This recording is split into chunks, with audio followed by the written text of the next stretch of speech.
बिस्मिल्लाहिर्रहमानिर्रहीम अस्सलामु अलैकुम। उम्मीद है आप सब लोग ठीक होंगे। अल्हम्दुलिल्लाह मैं भी ठीक। कनाडा का वीज़ा 5 ऐसे डॉक्यूमेंट्स आपको बताता हूँ, अगर आपके पास ये 5 कागजात मौजूद हैं तो किसी का बाप भी आपका वीज़ा रिजेक्ट नहीं करेगा। काफ़ी लोग क्या करते हैं, अपनी हर चीज़ कंप्लीट कर लेते हैं, फाइल को स्ट्रॉन्ग कर लेते हैं, लेकिन ये जो 5 पेपर हैं, 5 डॉक्यूमेंट्स हैं, इनको फाइल में ऐड करना ही भूल जाते हैं।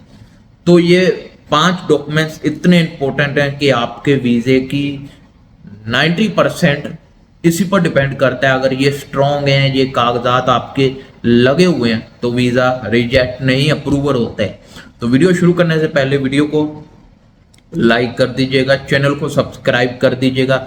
इसी तरह की इंफॉर्मेशन वीडियोस मैं इस यूट्यूब चैनल पर बनाता रहता हूँ। कोई भी सवाल है हमसे पूछना चाहते हैं तो इंस्टाग्राम पर आ जाए या इस वीडियो के नीचे कमेंट कर दें, हम दोनों तरफ देखते हैं, पढ़ते हैं और वीडियो लेकर आते हैं। तो वीडियो शुरू करते हैं। कनाडा का अगर आप विजिट वीजा अप्लाई करना चाहते हैं तो ये 5 डॉक्यूमेंट्स आपके पास हर हाल में होने चाहिए, फाइल में लगे होने चाहिए, तो किसी का बाप भी वीजा रिजेक्ट नहीं करेगा। कौन कौन से कागजात हैं तो मुकम्मल इंफॉर्मेशन आपको दी जाएगी। तो वीडियो शुरू करते हैं। नंबर 1 कागज जो इम्पोर्टेंट है, कॉमन है, वो है आपके घर के जो फैमिली रजिस्ट्रेशन पेपर होता है, ठीक है। जो घर के जितने भी आपके अफराद हैं उनका CNC नंबर यानी जो शनाख्ती कार्ड नंबर होता है उसकी फोटोकॉपी आपने लाजमी लगानी है। और नादरा से जो फैमिली सर्टिफिकेट निकलता है जिसमें लिखा होता है कि आपके फैमिली के कितने अफराद हैं, 2 भाई हैं, 3 हैं, 4 हैं, कितने हैं, वो सारा एक पेपर के ऊपर लिखा होता है। वो भी उसके साथ अगर आपके बहन भाइयों का ID कार्ड बना हुआ है तो उसकी फोटोकॉपी लगाएं। अगर नहीं बना हुआ तो जो बेफारम है उसकी फोटोकॉपी लगा दें। ये नंबर 1 डॉक्यूमेंट्स कंप्लीट हो गया और ये बहुत इंपॉर्टेंट है। काफ़ी लोग क्या करते हैं, अपना फैमिली सर्टिफिकेट एक पेपर लगा देते हैं जिस पर लिखा होता है इतने भाई हैं, इतनी बहनें हैं, तो उनके ID कार्ड या उनके अगर ID कार्ड नहीं बने तो बेफारम की फोटो नहीं लगाते, जिस वजह से वो रिजेक्ट हो जाते हैं। आपने ये दोनों काम करने हैं, फैमिली सर्टिफिकेट भी निकालने नादरा से, उसके बाद उनके ID कार्ड, अगर ID कार्ड नहीं बने तो नादरा से जो उनका नादरा बोल दिया उनका बेफारम है उसका सर्टिफिकेट भी लाजमी लगाना है। उसके बाद नंबर 2 आपका जो बैंक स्टेटमेंट 6 महीने की होती है, उसमें काफ़ी लोग क्या करते हैं, एक बार में 30 लाख 25 लाख अकाउंट में ऐड कर लेते हैं और बोलते हैं हमारी बैंक स्टेटमेंट बन गई। ऐसे नहीं बनती। बैंक स्टेटमेंट 6 महीने की वो मांगते हैं कि आपके बैंक में 6 महीने के अंदर पैसे आए भी, जाएं भी, निकलें भी, मसलन इन भी हों, आउट भी हों।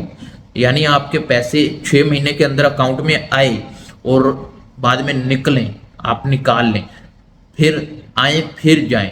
ये होती है बैंक स्टेटमेंट। ये नहीं है कि एक बार में 50 लाख 60 लाख ऐड कर लिया और बोला मेरी बैंक स्टेटमेंट बन गई। नहीं, ऐसी नहीं बनती। बैंक स्टेटमेंट आपने अगर बनानी है तो 6 महीने के अंदर 6 महीने के अंदर ये बैंक स्टेटमेंट कैसे बनानी है।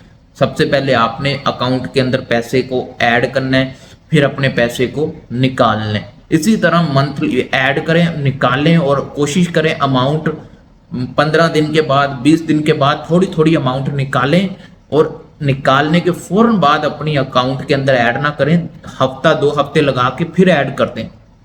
समझ रहे हैं, बैंक स्टेटमेंट इस तरह स्ट्रॉन्ग बनती है और आपको उनको लगता है ये बहुत बड़ा बिजनेसमैन है, इसकी अकाउंट में आ रही है, ये निकाल भी रहा है, फिर से आ रही है, फिर से निकाल रहा है, तो इस तरह आपकी जरा बैंक स्टेटमेंट स्ट्रॉन्ग हो जाती है। उसके बाद नंबर 3 पेपर है बैंक के अंदर अमाउंट कितनी होनी चाहिए और कब निकालनी चाहिए, यानी वीजा लगने के कितने दिन के बाद आप को अमाउंट निकाल सकते हैं। सबसे पहले आपके अगर पाकिस्तानी है तो 25 लाख से कम भी चल जाता है, लेकिन मैं आपको यही बोलूंगा 25 लाख आपके अकाउंट में होने चाहिए, तभी आपकी ज़रा थोड़ी सी बैंक स्ट्रॉन्ग हो जाता है। वो बोलते हैं 25 लाख पाकिस्तानी और उसको ज़रब देते हैं डॉलर के अंदर तो वो तकरीबन काफ़ी डॉलर बन जाते हैं। तो इस तरह वो देखते हैं कि बंदा अमीर है, इसको आने दो, ये इधर आएगा तो कुछ खर्चेगा भी ना, तो अगर आप इंडिया से हैं तो इंडिया के हिसाब से 15 लाख मैक्सिमम आपके अकाउंट में होने चाहिए। अगर आप नेपाल से हैं तब भी 15 लाख तक होना चाहिए, क्योंकि जो इंडिया और नेपाल जरा थोड़ा सा फर्क है इनकी करेंसी में। तो इंडिया नेपाल इतने इतने पैसे आपके अकाउंट में होने चाहिए। उसके बाद नंबर जो 4 है वो आपकी ट्रैवल हिस्ट्री। ट्रैवल हिस्ट्री ये नहीं है कि दुबई घूम लिया, कतर घूम लिया तो आपकी ट्रैवल हिस्ट्री बन गई। आपकी ट्रैवल हिस्ट्री में पहले एशियन कंट्री, यानी अगर आप श्रीलंका जाते हैं, उसके बाद दुबई जाते हैं, फिर श्रीलंका से बाद आप बांग्लादेश जाते हैं, उसके बाद फिर आप कतर आते हैं, उसके बाद आप जापान जाएं। जापान का जब आपका वीज़ा लग जाए, समझ लें जापान का वीज़ा आपके पासपोर्ट पर लग जाए, तो फिर कनाडा खुद ब खुद आपके वीज़े को अप्रूवल कर देता है। ये सिर्फ एशियन कंट्री से बाद दुबई और श्रीलंका, बांग्लादेश, दुबई, फिर आप जापान के लिए अप्लाई कर दें। जापान का अगर आपका स्टैंप लग जाए पासपोर्ट पर, समझ लें पासपोर्ट स्ट्रॉन्ग हो गया आपका। ठीक है, ये 4 डॉक्यूमेंट्स इंपॉर्टेंट हो गए। उसके बाद जो नंबर 5 डॉक्यूमेंट्स है वो पुलिस करैक्टर सर्टिफिकेट आपने ओरिजिनल लगाना है, यानी फाइल के अंदर अपने ओरिजिनल। कुछ लोग क्या करते हैं, वो जो फोटोकॉपी होती है वो लगा देते हैं, फोटोकॉपी से काम नहीं चलेगा। ओरिजिनल जो आपको नादरा से मिलता है या कहीं से भी आप गवर्नमेंट ऑफिस से लेते हैं, तो ओरिजिनल उस फाइल के अंदर आपने लगाना है। ये 5 डॉक्यूमेंट्स ऐसे हैं कि अगर आपकी फाइल स्ट्रॉन्ग होगी, वीज़ा लगने के चांस कई गुना ज़्यादा हो जाएंगे। तो ये 5 डॉक्यूमेंट्स आपने लाजमी फाइल के अंदर लगाने, तभी आपका काम बनेगा। आप कनाडा विजिट वीज़ा जाएंगे, और विजिट वीज़े को वर्क वीज़े में कैसे कन्वर्ट करना है अगर आप पूछेंगे वो भी मैं आपको बताऊंगा।